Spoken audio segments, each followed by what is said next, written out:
وإذ قال إبراهيم رب اجعل هذا البلد آمنا واجنبني وبني أن نعبد الأصنام رب إنهن أضللن كثيرا من الناس فمن تبعني فإنه مني ومن عصاني فإنك غفور رحيم ربنا إني أسكنت من ذريتي بواد غير ذي زرع عند بيتك المحرم ربنا ليقيموا الصلاة فاجعل أفئدة من الناس تهوي إليهم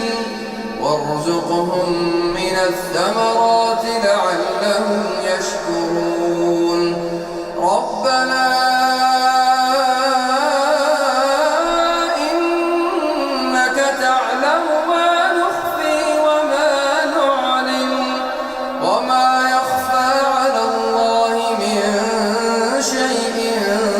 في الأرض ولا في السماء الحمد لله الذي وهب لي على الكبر إسماعيل وإسحاق إن ربي لسميع الدعاء رب اجعلني مقيم الصلاة ومن ذريتي ربنا وتقبل دعاء ربنا اغفر لي ولوالدي وللمؤمنين يوم يقوم الحساب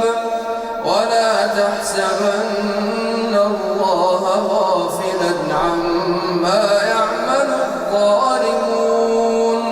إنما يؤخرهم ليوم تشخص فيه الأبصار مهطعين مقنعي رؤوسهم لا يرتد إليهم طرفهم وأفئدتهم هواء وأنذر الناس يوم يأتيهم العذاب فيقول الذين ظلموا ربنا أخرنا إلى أجل قريب نجب دعوتك ونتبع الرسل أولم تكونوا أقسمتم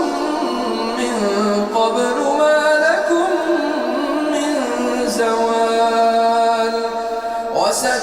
وسكنتم في مساكن الذين ظلموا أنفسهم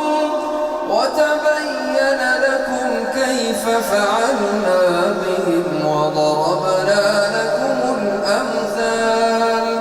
وقد مكروا مكرهم وعند الله مكرهم وإن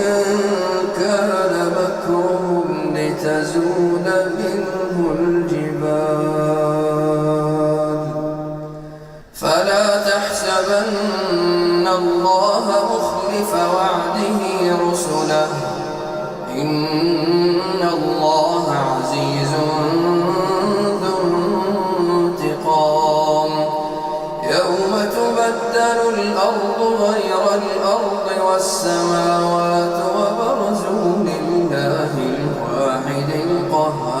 القهار وترى المجرمين يومئذ مقرنين في الأصفاد سرابيلهم من قطران وتغشى وجوههم النار ليجزي الله كل نفس ما كسبت سريع الحساب. هذا بلاغ للناس ولينذروا به وليعلموا أنما هو إله واحد